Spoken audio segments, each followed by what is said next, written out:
Now, the relay works similarly, but not quite. The first thing you need to understand about the relay is that let's for a minute imagine a world without relay, with only the original escrow.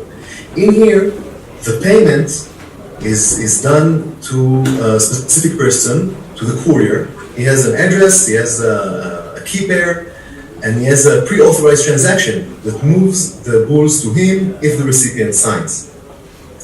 In a world with relays, the courier will never give his own address, will never say, here, pay this money to me. Because this lack of smart contracts, the solution we have is that the courier, when he wants to accept the money, always creates a special account just for that. And again, that's not an easy decision because it's not a very costly operation, but it does cost money.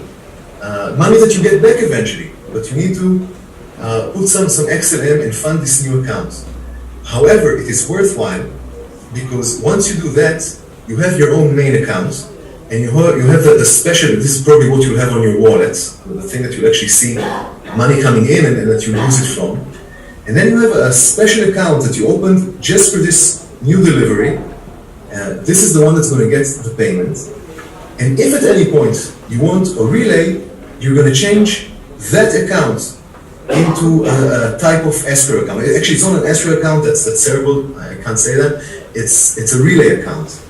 And the reason they're so different is that an escrow account holds the money. It actually holds the coin, it has a balance. The relay account doesn't have a balance, it is out of everyone's control, it has pre-authorized transactions that can flow only in one of two ways. But it doesn't have any funds, it just exists there until payment is done. Once payment is done, the payment moves to this account, and from this account it can only go to it can only go to a certain person. And you can have as many of those as you want. Of course, the other option would be to have a real escrow account, but that escrow account would mean that there would be more money stuck in the pipes. It means that there's an escrow with a payment, and then another escrow that contains a part of this payment. Let's say if it's half, if it was 10 bulls, and now we're dividing them 5 and 5, then there's one that has 10 bulls, and then there's another escrow that has 5 bulls. Together that's 15, and that's hardly optimal. So we have this relay, which really isn't.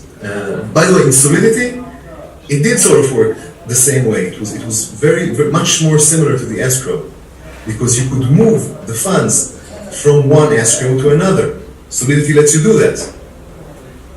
In Stellar, this is impossible. I don't know. I think it's impossible. I'm pretty sure it's impossible. I've tried a lot. So you have this special account that you created for the delivery, and now you want to turn it into a relay. So the first thing you do is you create this relay transaction. So splitting the payment between the relayer and the relayee. And of course, this transaction is invalid unless money is placed in that account. So that's really simple. And then you have, again, a merge transaction. Never forget to merge, because you're going to lose XLM that way. And you see this has a sequence delta of +2.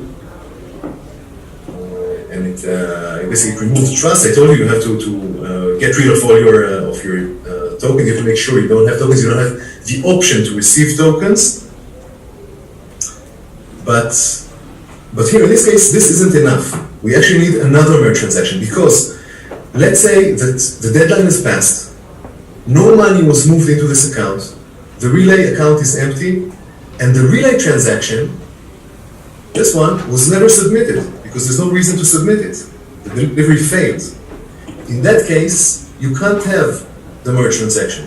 And anyone can immediately see why? Give you a hint.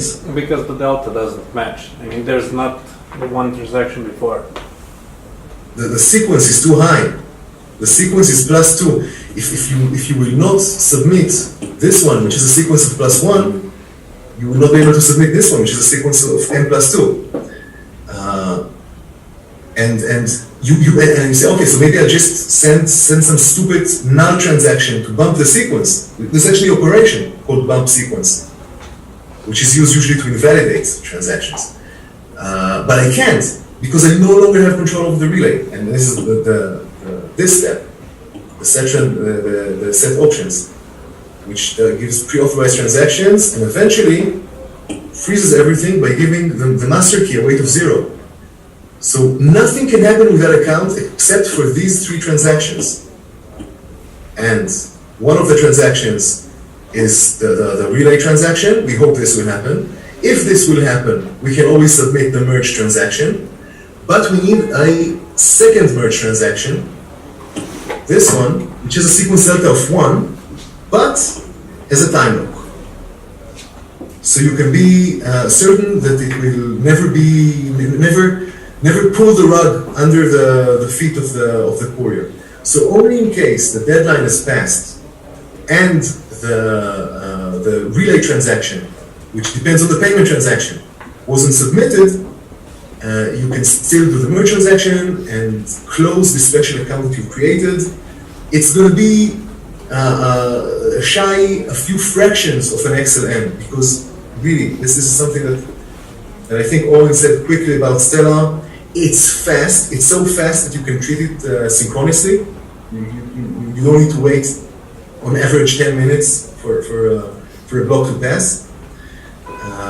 It's an HTTP request, and it comes back, and things have already happened. They've already been signed. They've already been notarized, and are already in the blockchain for everyone to see.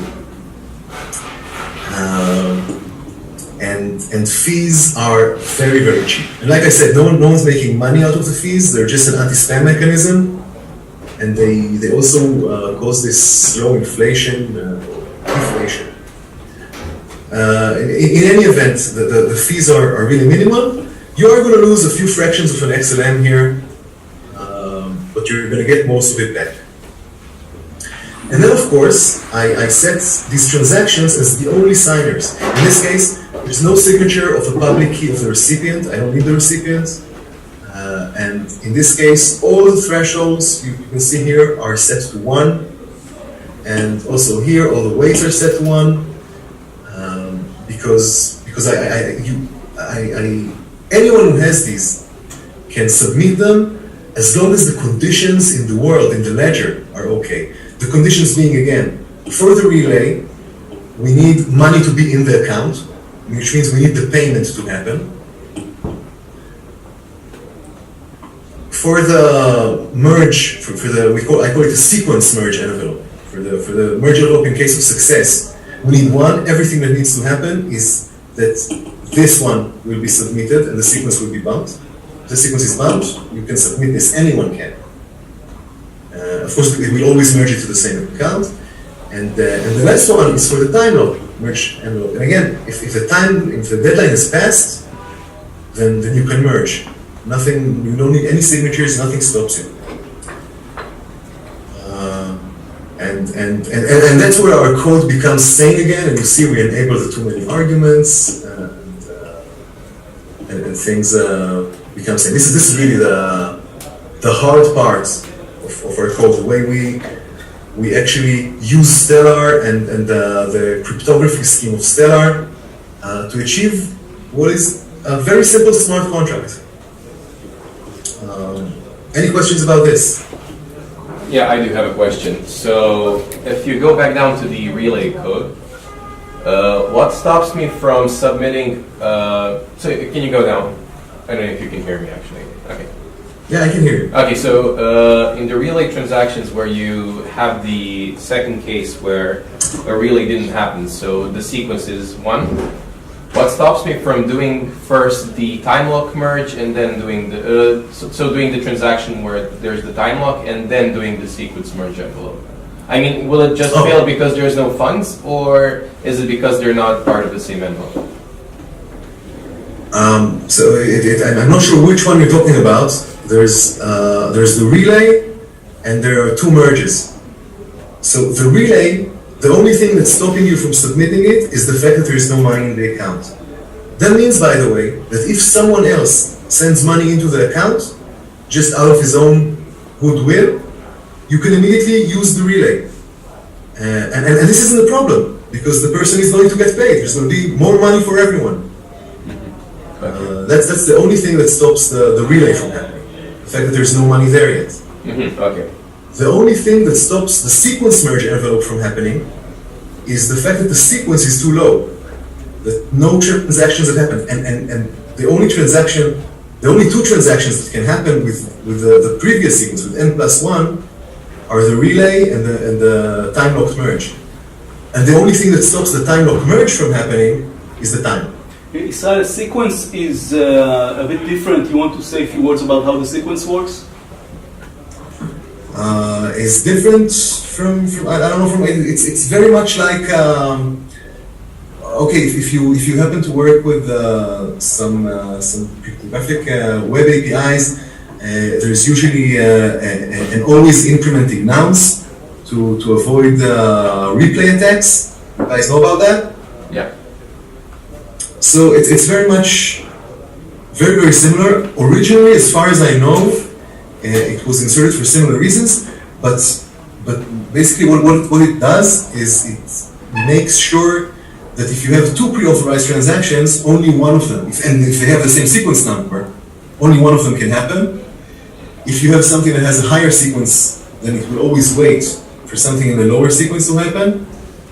And like I said, there is a special operation that's called bump sequence, which is specifically used to invalidate such pre-authorized transactions. You have a pre-authorized transaction with a sequence, it can be submitted under some conditions, but if you bump the sequence, it becomes invalid because its sequence is too low now.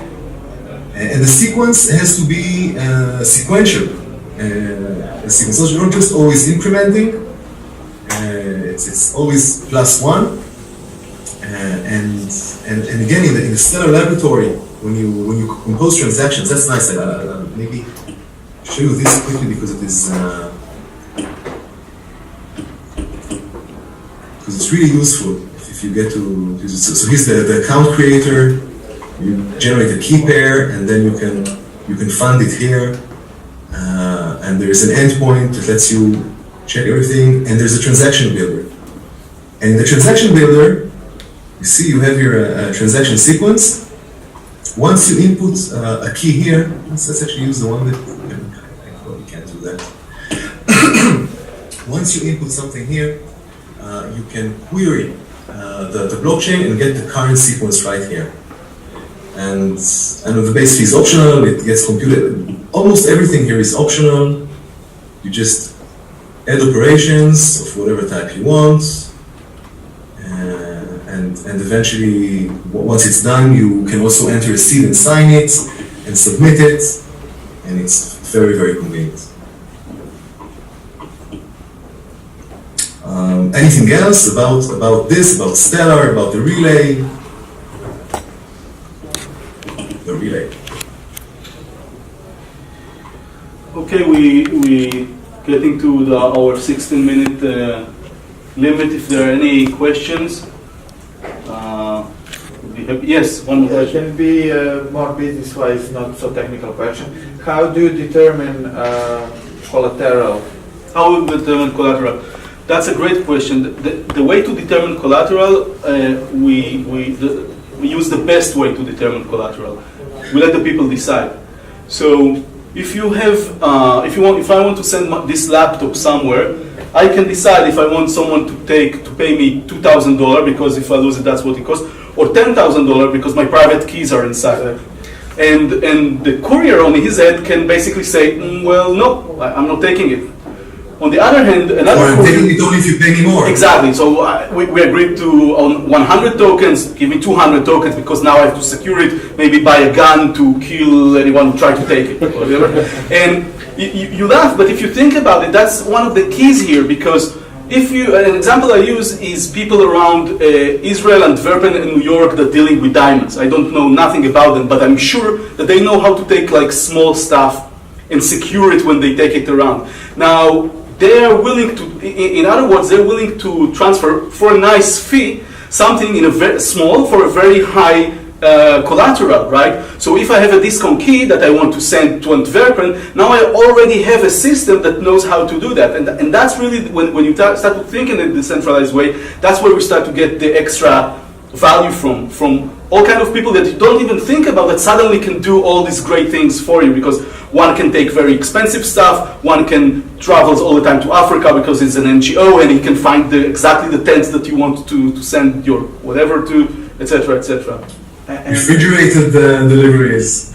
Yeah, we can. Yeah. And does because we've seen you are tracking the local costs, or let's say the level of local economy and the expenses. Is that have any effect on the proposed initial price or not? Yeah, of course. So we get this, we gather all this information, and of course we're making it public so anyone can see it. So now the information is not siloed, you know, with FedEx computers. Everybody can see and share it. And the second layer of the routing can actually use this information to suggest to you what's going on. So if I want to send a package to Belgrade, it will tell you, look, it looks like if you pay $17, it will get there next week. But if you pay $54, maybe it will get there in 2 days. So maybe you can find the route. So all this information, the aim is to put it again, to do everything public, so everybody can use it, of course. Thanks. Okay, so thank you for the chance to visit the MVP workshop, and we're in discussion with the MVP workshop to maybe work together. So maybe we'll all meet each other soon on real life projects. Thank you.